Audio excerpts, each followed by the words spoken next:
Okay, welcome back. Then it's late November 1864. You'll know by now I told a bit of a fib in the last video when I kind of said that there'd be a video following on short and sharp from the last one. That didn't come to pass for a couple of reasons. The main one is I actually downloaded a free game on Steam, which I didn't think would be that good. It's Fire and Maneuver. It's free. There's DLCs you can pay for. Anyway, it's a bit of a life killer. I played a couple of games and I absolutely loved it. It depicts warfare during this period, kind of mid to late 19th century. It's more of a tactical game. It's very, it's like a very indie kind of game, a bit like a kind of board game, bookshelf game from the 70s or something like that. But yeah, it's an absolute life killer and much better than I thought it would be. And I ended up kind of like eating 2 or 3 days of my time.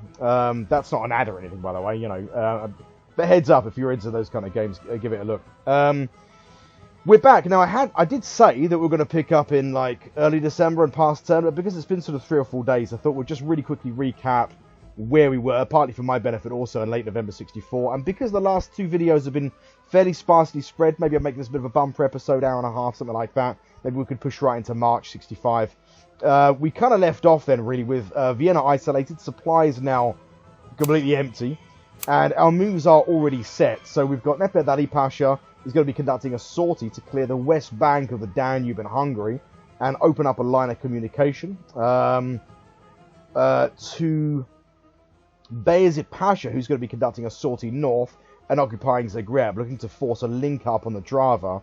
Now that should open up lines of communication, or for the most part, kind of lines of communication. I mean, there will be supplies in both of these locations, which could be fed back into Vienna. But the idea is to create a bit of elbow room, try and get some supplies, and also begin to deal with Austrian forces that are in the process of being constructed. One of the things the Austrians have done to respond to the emergency is begin a big kind of attempt to enlarge the size of its army. There doesn't appear to be any kind of imminent threat to Vienna. Hussein Avni is going to be holding back in Vienna anyway, but I mean, basically the party's over in Vienna in terms of supplies. The supplies that are an integral part of that city and also that are tied up into the depot, that's over. Like, there are no more supplies that we can draw from this location. As such, if we sat in this location from now on, probably within a fortnight to a month, these forces will start looking at starvation and all kinds of problems. The forces will begin to dissolve. So we've got to move. We held as long as we could to try and get force concentration, to try and get as many forces as we could on the Dalmatian coast, so that when we did force a link up, it was kind of a sure thing. We didn't want to try and conduct a link up that was a bit half-hearted, that we didn't have all the forces in place. So I thought we need to be risky, hold off as long as we can, and then we move with everything that we've got, and we're kind of doing that now. I can't see there being any obstruction to clearing the west bank of the Danube and securing Western Hungary, and I can't really foresee any problems. I mean, they're not going to be completely tiny battles. There are substantial Austrian forces here, but I think we should be up to the task. My main anxiety with Bayezid Pasha is his cavalry has not yet arrived. So, yeah. His cavalry is loaded onto trains and is being moved to Sarajevo. It's going to be there in 8 days, and then from there, that force is going to have to march north and join him, basically. But yeah, the hope is we can source supplies. Bear in mind, we have access rights through Russia, actually, because of the war in the early 50s. So we should be able to source supplies from Dalmatia through Fiume, and of course we can land supplies in Dalmatia from our merchant fleet. I mean, it's tenuous stuff. It's a tenuous kind of link up. It's sort of and it will become more easy with time. But as soon as we open up these regions, we should be able to get supplies back into Vienna. We've got a fortress being constructed in Vienna. We've got a holding force in place. And that's pretty much it. Now, in the east, we've had some really sizable engagements in the east with the Austrians. We defeated them decisively in the last round in a huge engagement. It was, let's have a look. Bucharest, I think this was the really big one. Yeah, 145,000 casualties, Lovely stuff. And, yeah, we only took sort of 59,000. We took just under 10,000 prisoners. So, yeah, you'd love to see it. And destroyed six elements. The real problem they've got now is even with really large forces, it's like we've got very average commanders like Ahmed Pasha delivering the kind of results that like Omar Pasha, used to deliver before he got nailed at Kavala. And, yeah, I mean, it means that all of our commanders now have this decisive edge, that we're going up against a force that, it feels beaten. Vienna has fallen, they've not managed to take it, and there's now, Austrian commanders and Austrian soldiers are asking some deep searching questions about to what extent they want to really prosecute this war. And that's going to express itself in the field. We are sending one force north, Abdul Karim Nadir. He's an 8-day march away from Kronstadt. Not the Kronstadt in Russia, but yeah, Kronstadt. We're going to begin to look to secure Transylvania and hopefully interdict this kind of force. I'm guessing Giali's going to start moving north.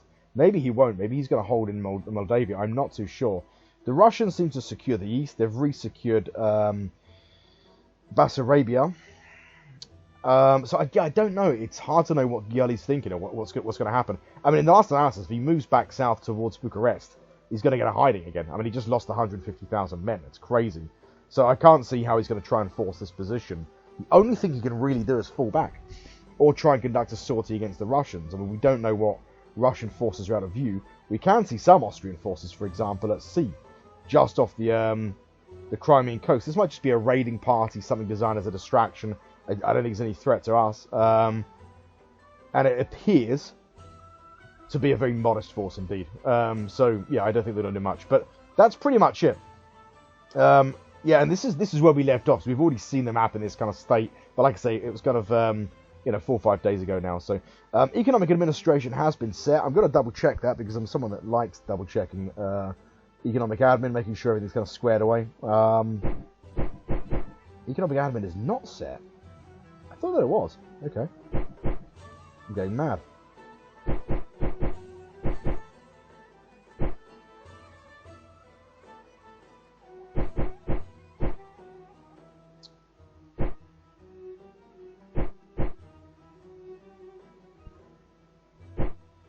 What's really strange is I'm absolutely sure I just set this about 10-15 minutes ago. Maybe I didn't. I must have literally just losing the plot. Right.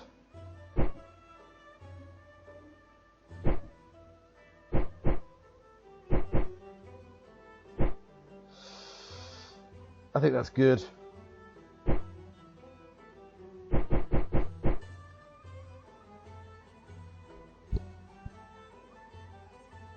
Right, let's check assets balance. Assets balance is sound.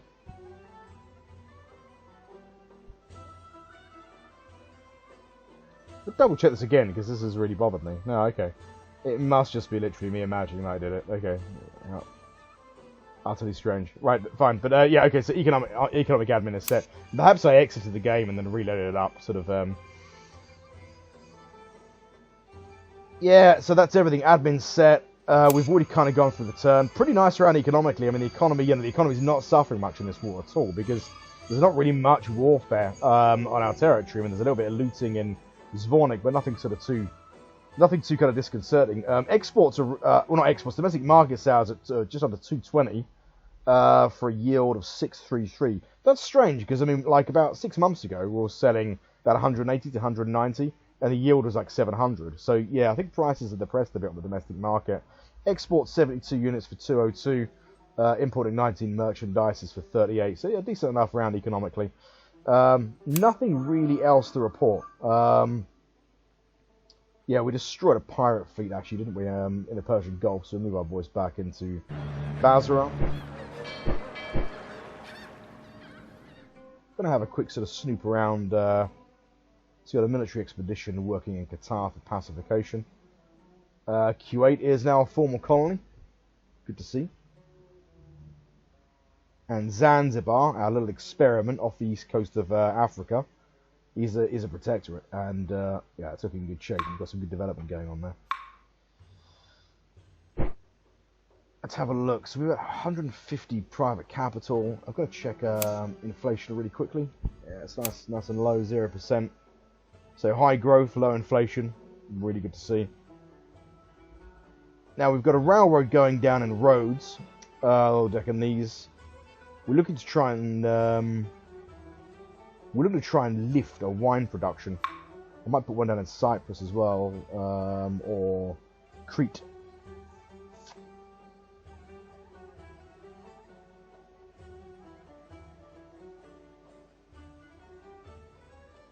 Let's have a quick look where our railroads actually are.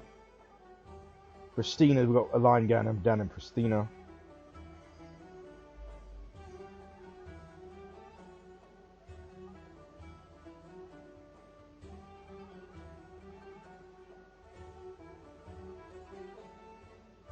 At some point, we are going to push a line down the Hejaz. Not going to start it just yet, though. Not going to start it just yet. Let's stick a line in Crete, I think. At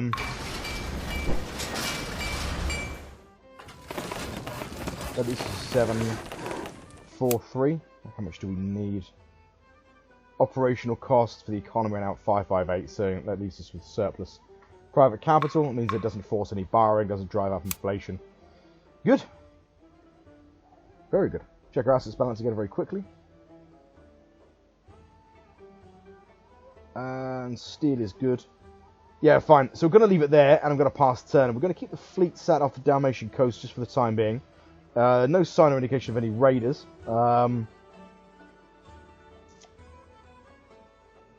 Yeah, no, we're just going to hold them there, just provide a bit of support for the Dalmatian coastline. And there's no raiders in the Mediterranean box or anything like that. We've got an insurgency in the interior. We've got the Tripoli division moving into Benghazi. Yeah, that's good. So I'm going to put you on pause. I'm going to pass turn. It's late November now, so we'll see you on the other side in early December. Okay, welcome back. We passed turn then. It's early December, and let's have a look at the link-up kind of happened. Mehmet Ali pushed south. He conducted an assault into West Budapest. That was successful. We got a national morale point for it, and I mean, it's yeah, I mean, shooting fish in a barrel, sort of doing turkey shoot. We inflict sort of 32,000 casualties, take just shade out of 5,000, and take 32,000 prisoners, destroying, you know, swathes of the Austrian force. Some of those forces obviously were partially constructed, and yeah, it's a big victory. We relatively cleanly secure the district. There are residual Austrian forces. I think there's a fortress forces that have been nudged out of West Budapest that are still in the area, so we want to clear that. The other offensive then was into Kronstadt. A similar picture, really. I mean, in Kronstadt, there's only fortress garrison troops. We destroy the entire force, take 12,000 prisoners. We lose 6,000. So, a couple of cheap victories. Now, the real problem with our plan is that Bayezid Pasha was tasked to move north and assault Zagreb. His force does not contain a cavalry division. So, his kind of ability to reconnoiter forces in a particular district and then vector his force onto that is diminished. In fact, it's not just diminished, it doesn't exist. As such, he managed to make it to Zagreb, I think on day 11. He was not able to engage the Austrian force and assault the town. So, he simply sits in the district. Now, we capture some residual supplies in Budapest that filter into the armies. Plus, there's a very small amount of supply left, but we're going to have to move more. Basically, we're going to have to keep a kind of momentum going to take Austrian towns, get the supplies back, and gradually work our way south whilst doing it to open up a bridgehead. So, to that end, we're going to push across the Danube to East Budapest with Mehmet Ali and conduct an assault. What we are going to do is begin the construction of the fortress. So 45 money, yeah, we're going to do that. All of these fortresses will be destroyed. Probably maybe not in Hungary, because Hungary will sort of be an ally. But the fortresses in Austria and Vienna and such will be destroyed in the event of a peace deal. So an offensive 6-day march, pretty tough weather, and he's crossing a river, but I can't see this being too much of a problem. We're going to keep Omar Pasha in Zagreb. We've got a cavalry division in Sarajevo. 23 days. How is that possible? 12 days. It's troubling.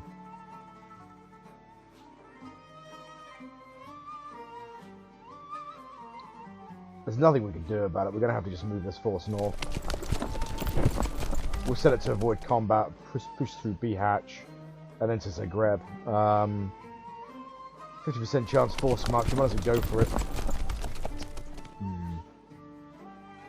It's still possible that even without that cavalry division, Bayezid can clear Zagreb in the next turn. So,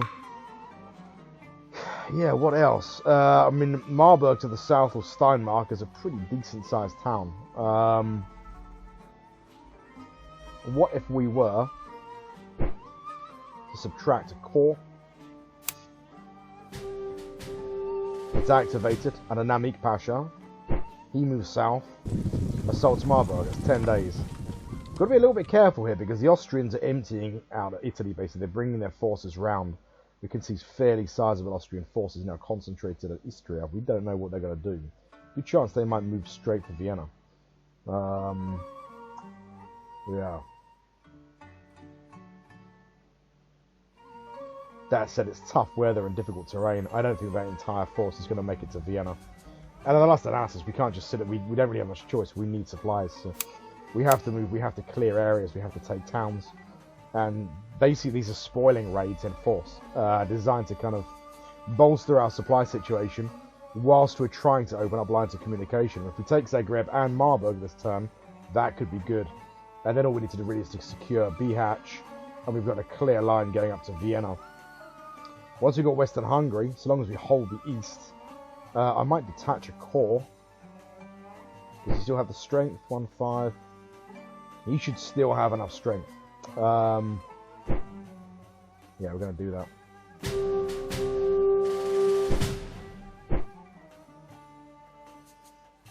It's removing a rib from Mehmed Ali's force, but he should still have the strength, frankly, to take. Yeah, and also, March to the Sound of the Guns, Mehmed Izzet Pasha's corps should be able to provide support. But that holds a line of communication open. We don't want Western Hungary to instantly fall. Even though there's a fortress there, it takes time for that fortress to be constructed and for us to be able to, issue small arms and stuff like that to sympathetic locals that might be mustered in the event of a siege of the fort. So we can't hope that that's going to hold necessarily in the next fortnight. So cavalry division to Beyazid Pasha. Namik Pasha's corps moves south to Marburg. Mehmed Izzet Pasha's corps stays on the west bank of the Danube. Mehmed Ali crosses the remainder of the force 6 days, assaults eastern Budapest. I think that's all we can do for now. In terms of the offensive in the east, Kronstadt is taken, which is good to see. None of our forces are actually activated this turn. Operational pause in the east then. It doesn't look like the Austrians did anything. They're sitting tight in Moldavia. If they conduct an offensive to Kronstadt, all of these forces are in a configuration that they can support each other. Now, there's a cavalry division you'll recall was locked some time back, about a month ago. That seems to not be locked now. I think it wasn't being constructed, so if a force is receiving reinforcements, it's not typically locked, unless for whatever reason the turn sort of is passed on day 15 where some forces are being maybe put into one of the elements at that moment, and it just happens to be the case that we can't move that force. Anyway, Ahmed Pasha has got the command points to be able to accommodate another cavalry division. Rita Pasha has 2 cavalry divisions already, so let's use the operational pause. 9 days, let's get this cavalry division up and into Ahmed Pasha's force up the Karima Deer is going to hold tight. His force is in good shape. Good round. We get 2 national morale points, even though we still lose a lot because there's a kind of return to neutral value, which means that even if we get 5 or 6, it's going to be reduced. But Austrian national morale takes a further hit. They're down to 2, and it's looking very good. It's looking very, very good indeed. So yeah, good round combat-wise. You can see that take a lot of prisoners, and yeah, very good round indeed. Now, economic admin has been set. I figured out why at the beginning I had to redo that thing twice. It's because I exited the game to change some options because I play a multiplayer Pride Nations game as well, and I wanted to make sure the options are correct. And I didn't resume game, I loaded game up, so I just restarted the game. Not having done anything, but anyway, I gathered you'd probably be on the edge of your seat wondering what was happening there. One bit of good news is Yemen has ceased hostilities. Even though it's kind of moot, really. It's a sort of... they don't have the capacity to wage war against us anymore. Now, formally, the tribal leaders that were waging war against us have stopped. It's over. It was a really long and hard fight, and credit where credit's due. The Yemenis are a tough nut to crack, but this province is now secure, absolutely secure. We're going to keep our forces in place for the time being, and continue playing our colonial cards. What we are going to start doing now is get it's a resource-rich region. We've got coffee and opium for the most part. In fact, it's exclusively coffee and opium because this region here is actually part of Oman. Curious, can we actually exploit it? No, we can't exploit that region. I think we're going to have to put out that region. It's just an area that we're militarily occupying, but it's not ours. So to that end, let's begin moving our forces back. But there's no need to force march or anything crazy, we just gradually move back. And this region now should naturally move over to Omani control, is the theory. Let's start exploiting resources that we aren't. I say exploiting, trading, getting merchants, getting access to resources, so we'll get merchants into Taiz, we'll get a trade post on the back of that. And then we'll get a trade post in Hadramaut and begin to get a trickle of opium and coffee. This area will be properly exploited once it becomes a colony. But this is going to be economically, probably, yeah, I mean economically this is going to be our best colony. It's going to be really, really good. Once we've got railroads and it's really properly developed, it's going to be incredible. Probably this, actually, the Persian Gulf. I mean, we shouldn't turn our nose up at diamonds. It's easy to get used to the fact that we've had a constant trickle of diamonds from the Persian Gulf since the early 1850s sort of thing. That's pretty much it. Operational pause in the east. Lots of kind of dashes and spoiling raids around Vienna with a view to secure supplies, really. Take towns to secure supplies. I have done economic admin. I'm going to very quickly check over it, but without the kind of laborious, lengthy process of kind of... Yeah, I'm just going to check it, really. That's all good. But just make sure everything looks fine. Assets balance is nice. Yeah, good stuff. Let's check inflation, because we are converting quite a lot of gold at the moment. It's still 0, it's good. So it's not enough to have... Once you've got a big enough economy, it can kind of absorb a little bit of kind of currency manipulation. It can absorb gold and kind of diamond conversion without it hurting your economy. But if you've got a very small economy, like if you start playing as Mexico, for example, and you've got access to a huge amount of gold, but a relatively small real economy, it really hurts your economy. You get a lot of inflation. That's good. I mean, Austria's offered us another peace deal. It's unremarkable stuff, and we're going to ignore it. It's 144 reparations per year for 11 years. That's pretty steep, or that's what they think is steep, but they have no idea what's coming. But we're not interested. We're just going to ignore them. The main thing is there's a bit of a dash on to seize the key cities before the Russians do. The Russians are being pretty sluggish. I mean, considering that Austria is really defeated, and Russia's the greatest military power on earth, they've not really made much of it. I don't know whether, there's a good chance their forces are spread out. And with lack of railroads, it's very difficult for Russia to get really effective force concentration. From the closest railroad, this could easily, in difficult weather, be like a month's march, That's the thing we have to keep a bit of a sense of, Russia's really, really big. So it doesn't matter they've got a huge army, it can take them a long time to sort of use it effectively. Yeah, nothing else to kind of do. That's pretty much it. So early December, I'll put you on pause, past turn, and we'll pick up on the other side in late December, end of the year. See you on the other side. Okay, welcome back then, late December 1864, and yeah, good round. Everything that we wanted to do basically came off our spoiling raid. So we detached a corps from Hussein Avni's force that marched south. That took Steinmark or Marburg. That's really successful. Pretty clean action. We secured the town. Also the case for the offensive in... actually, this force is the residual fortification kind of troop that was outside western Budapest. So that was really the clearing of West Budapest, whilst Mehmed Ali crossed the Danube to East Budapest. Before the battle, East Budapest takes place. We got the engagement at Zagreb. We get a national morale point from that. 30,000 casualties inflicted. We take 10,000, take 2,100 prisoners. Nice action. We clear the district, take the town. And then the last engagement is the battle at Pex or Pest, if you like, East Budapest. And yeah, successful action. We destroy the fortress troop for the most part. In fact, now we destroy entirely the garrison force. Inflict 13,000 casualties, take just over 3,000 ourselves, and then take 4,800 prisoners. So good action.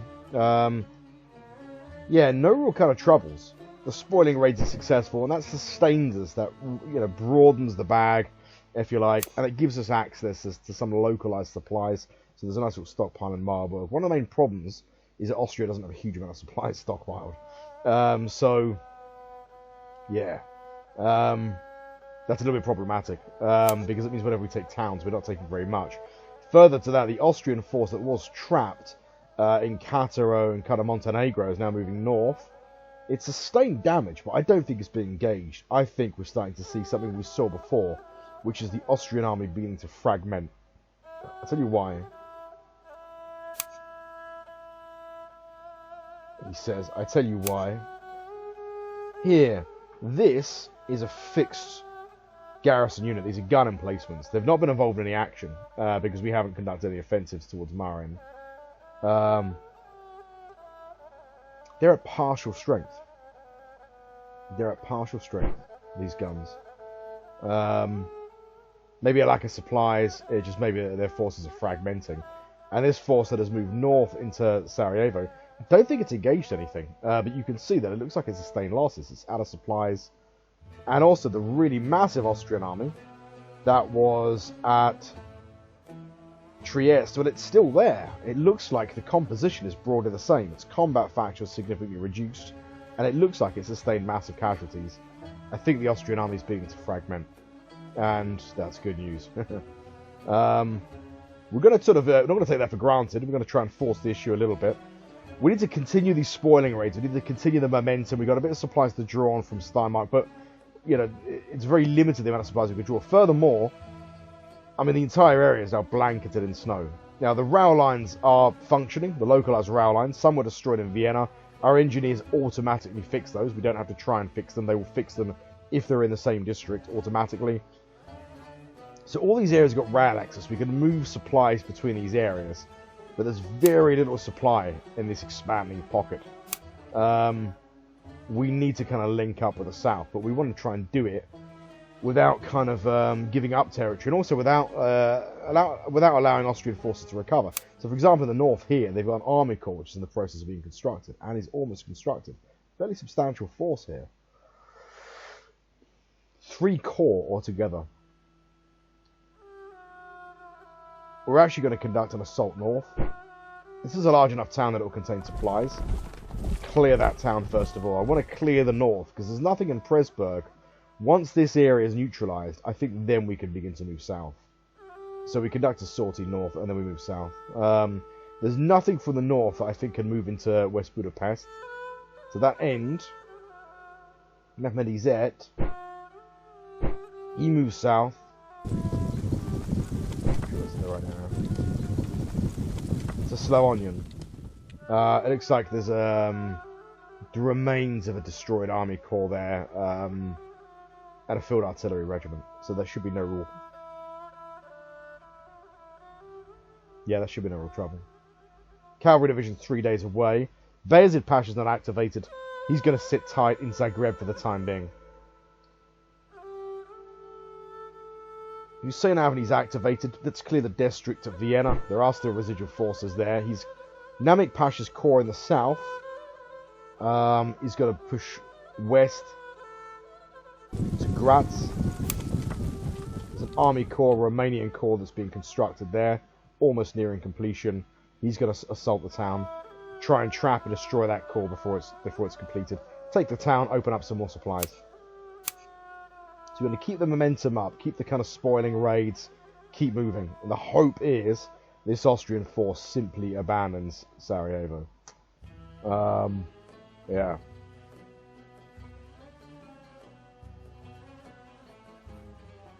There were British forces in Sarajevo at one point. God knows where they've gone.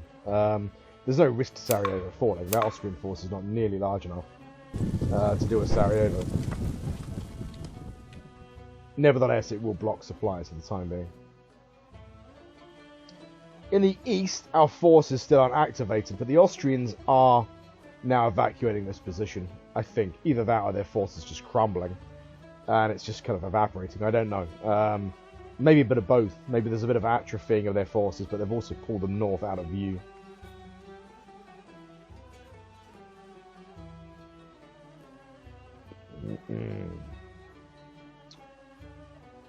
Yeah, there doesn't seem to be a significant threat to our position. Supplies are thin.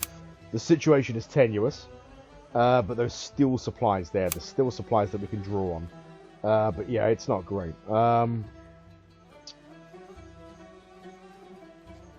You know, we've got a fortress in Vienna now. And it's been constructed long enough that we can hold Vienna. Vienna's not going to be lost.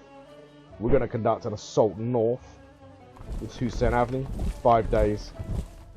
To Prague. Prague is not fortified. It used to be. We destroyed the fort there. We're going to destroy any Austrian forces here. That opens up again another supply access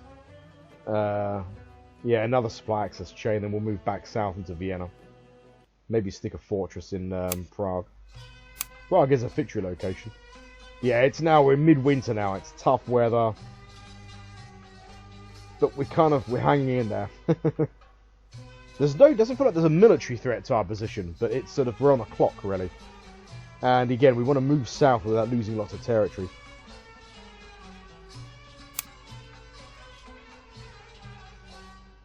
Yeah, 0 national morale.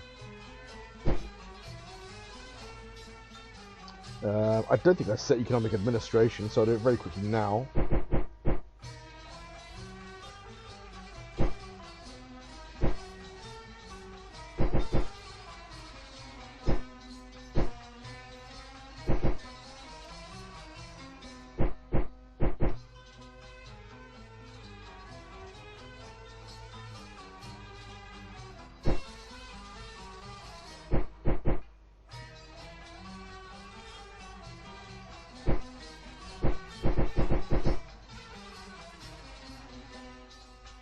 Okay, that looks kind of okay.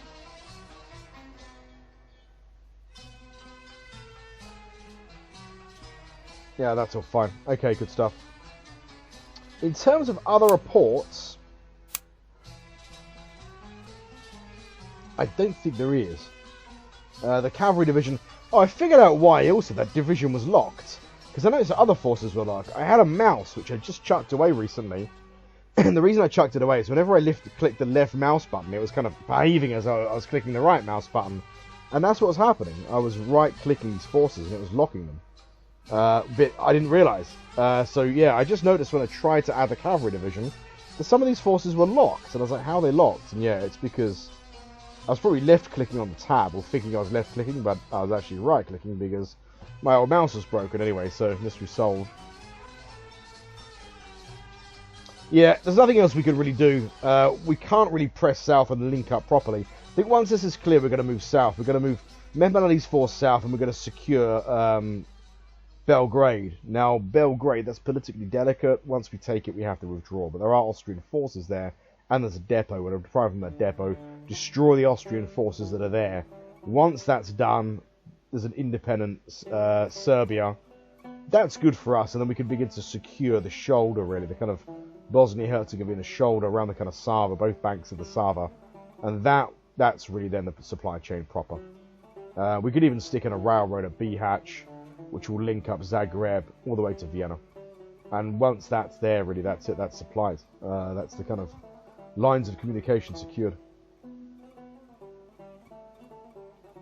Governor's residence finished in Q8. Q8 is in the fold as a formal colony. So we need to drive up colonial penetration to 50% in Aden. Well, first of all, let's have a look at what colonial cards we can play. We're in the trade station at Taiz. So we've got a mission.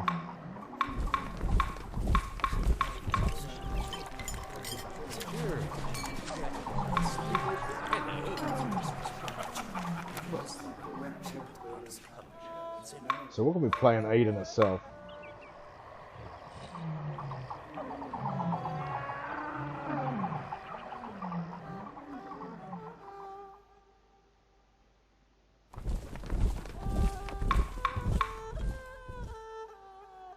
That should bump it up by 2% if it holds.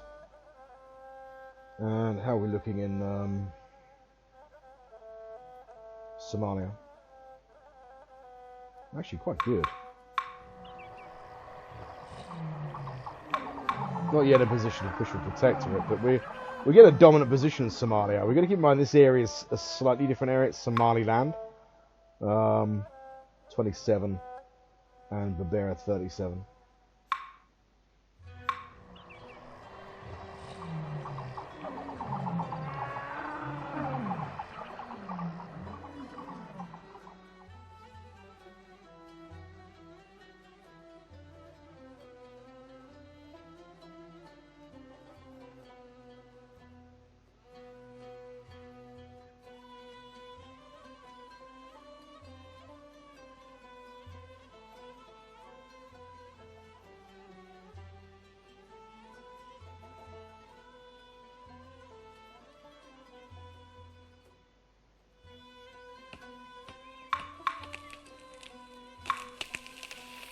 good.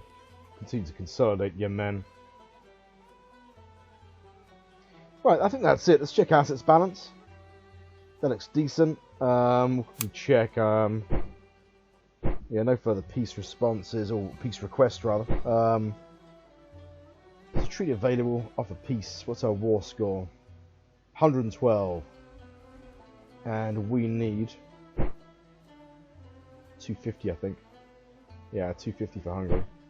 Oh, there, yeah, then quite a way to go. About halfway there. I mean, in the greater scheme of things, it's not too far off. But you want to hold this position probably maybe by late summer, 65, late summer, or maybe this time next year, sort of winter next year. I think by then, really, it'll become absolutely clear that the Austrian Empire is doomed. You know, if it isn't already. And we'll be in a position then to really impose a sort of harsh deal on them. Maybe even liberate a couple of territories. See what happens. Right, that's good. I'm going to put you on pause past turn. It's late December, so we'll pick up at the beginning of next year in 1865. See you on the other side. Okay, welcome back then. It's early January. Now, I had intended to push this video on into March or April, make it a bumper episode. I'm not going to do that. The reason being is the situation's got a bit complicated. It's going to require a day or two to think about this. So, for the most part, everything has kind of gone down as you wanted to. We conducted an offensive into Slovakia at Kremnitz. That was successful. It looks like, however, after that, Austrian forces maybe moving in from the Russian front have sort of moved south. Mehmed Ali broke off his attempt to press that position and falls back to eastern Hungary.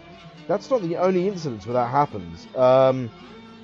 Hussein Avni's attempt to move north and take Prague, again, is, on the surface of it, successful. Where is it? Bohemia.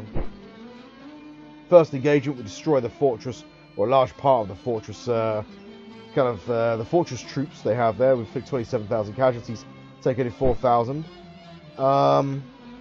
Is that the only engagement?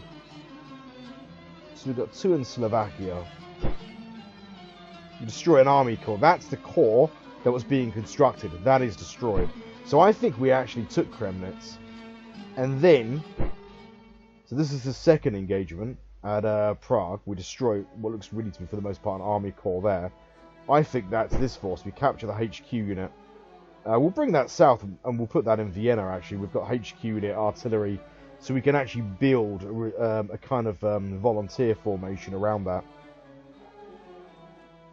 Another engagement at Slovakia. So it looks like here, Austrian forces from the Russian front are moving south, and they're beginning to make an appearance on the northern front. And yeah, Mehmed Ali just pulls back, basically. He doesn't want to kind of get in an attritional sort of engagement there. Now, Hussein Avni doesn't engage this huge Austrian force, but a large Austrian force. It must have been in Königgrätz or Karlsbad, somewhere in the Sudeten sort of area. This force moves south into Prague. It's a large force, this under Giali. It significantly outnumbers Hussein Avni Pasha. He basically takes the town, but instantly falls back. Almost out of supplies as well. Very tenuous supply situation. And he's falling back to Vienna, and there's no real supplies in Vienna. That's the thing. There are supplies in Marburg that can be moved north to... that's 100% military control. So there are supplies in Marburg that you can draw on, basically. No supplies in Graz. We just took Graz. Or the district is still disputed, but that'll fall into our control next turn. One of the problems breaking these army corps off is that obviously it creates a bit more of a tenuous situation. If the Austrians successfully concentrate forces that they have around Prague, it makes it much more difficult for us to engage, because we're breaking our forces up to try and cover more ground. The main thing I think we could take away from this is we've now got Zagreb and Slavonian. We're now really, we're just going to move to Sava and Bihać, and that's it. And lift the siege at Sarajevo, and that then is a continuous, that then basically secures our lines of communication. The worry I have in the short term is whether this Austrian force in Pressburg, 2 army corps, moves south to disrupt sort of central Hungary. That could be a problem. So yeah, I just don't want to kind of do this on the fly. Just have a bit of a think about it, maybe for a day. The situation's okay, it's not bad, it's just that the supply situation is still tenuous, and our forces are struggling a little bit now to expand the bag, and that's problematic, because it's a bag that requires to be It requires continuous expansion in order to basically take towns. The problem is we're taking towns and just don't have any supplies in. Or the supplies are so few that instantly those supplies basically are kind of, they are moved into the commands. And those commands are quickly working through them. So yeah. I think probably we're going to move Mefed-ez. It's a 12-day march to Sarajevo. And then get Bayezid Pasha to Bihać. It's 8 days. And that should be enough. So 8 days and 12. That means that Bayezid Pasha will be able to provide a supporting role on retaking the ground around Sarajevo and destroying this force under Clan Gallas. Fewer forces in Belgrade, which means the Austrians might have released forces to move north. Situation in the east is quiet. 2 commands are now activated. That's interesting. So there's options really then for operations in the east. And the really large Austrian force in Moldavia is no more. So there's no imminent threat to the right flank as there was. And in any case, a force, you doubted a much larger force than the Austrians have there to be able to take either of these fortresses. And there's no chance of that force taking Constanta or Plevna. So the rear is kind of secure. Plus the Russians have now secured Bessarabia. So yeah, we could now begin to make a push into sort of, to take the rest of Transylvania and begin to move into eastern Hungary. This is difficult terrain and the weather is now hard. It's a cold winter. It's pretty much snow everywhere. So movement's going to be slow, it's going to be expensive. It's going to result in high levels of attrition. Let's check the rest of the reports really quickly.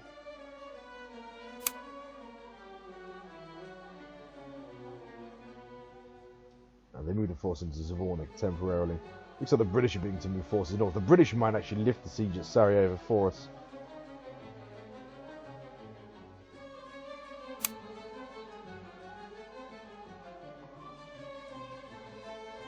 See, when we took Graz, we only took 8 supply carts, 23 crates of ammunition. That's nothing. When we took Slavonian, we took 49 crates. More supplies in the south then.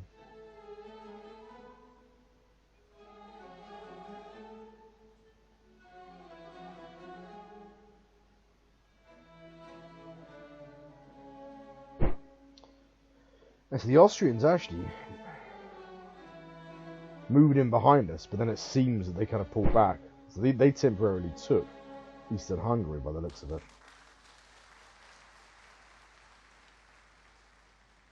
Yeah, and we temporarily took... Look, this was quite an interesting round. Lots of regions were kind of lost and then regained. Bit of a seesawing fight. We don't want that though, because we can't sustain a war of attrition like that with kind of no... yeah, with basically no kind of supplies. Yeah, we captured the bases around with a bit of volunteer formation.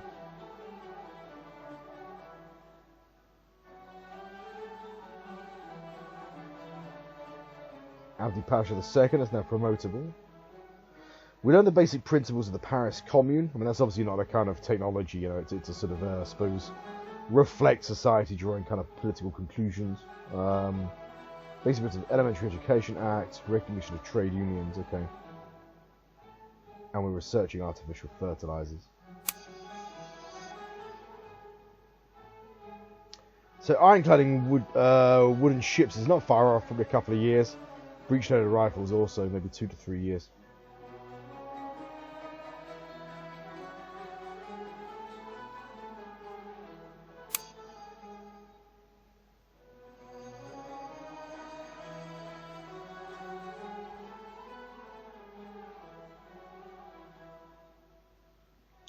$272 units of goods sold in the domestic market for 762. Keep in mind, we do control a large part of Hungary now. That's kind of included in our economy, but it's a good round. Exports 77 for 229. Yeah, economy's kind of good, in good shape. Austria's just begging for peace continuously. What are they offering? Yeah, I think not. 136 every year for 20 years. Yeah, if they don't declare war on us the moment they're in a position to. Sorry, but no. I think not.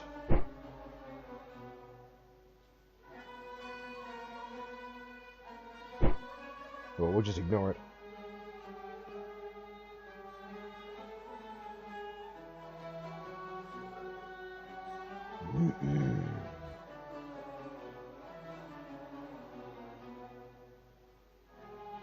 What I think I do want to do is go to a trade station at some point. You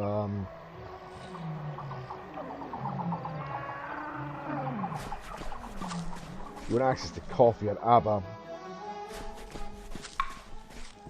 Yes, we've got a mission there at the moment. We've got the colonial penetration for it, so we need to wait a turn and get a trade post built there. That'll drive up colonial penetration in the south.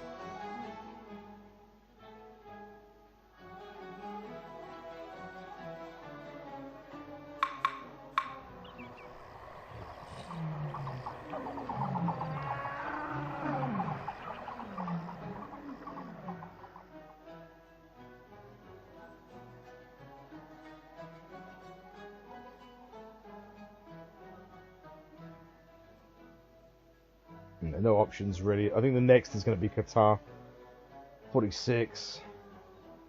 We'll have 2 more colonial penetration points in about 2 months. We're not far off. I think between now and 1870, we'll probably have we'll have the Hejaz, Yemen, and I reckon the Gulf states as formal colonies, which is a big step. But that's it. I'm going to leave it there in early January. We'll pick up in early January so that the moves that are kind of decided upon, we can kind of see what the plan is, really, the plan of action. We're okay. There's no real danger. The Austrians definitely still have large forces, even though I think they're suffering mass desertions and things like this. They still have significant forces. They can definitely still do some damage. They could definitely still take Vienna. If they really tried and they got their forces in the right kind of position, they could put us in a really dangerous situation. So we have to kind of balance. Well, I mean, the hope is now it's kind of going to be over. Once we get into Sava, Bihać, and we lift the siege at Sarajevo, that's basically it. We then have a connection to our military-industrial complex back home. And they can push supplies all the way, using rails, all the way to Sarajevo, through Bihać on carts to Zagreb. Yeah. And we can start nudging supplies north. And that then is the basis for really choosing our targets. What city we're going to attack, you know, and do it systematically, really. So that's it. I'll leave it there. Yeah, we'll pick up in early January in the next video. And, yeah, thanks for watching this video. I'll see you in the next one.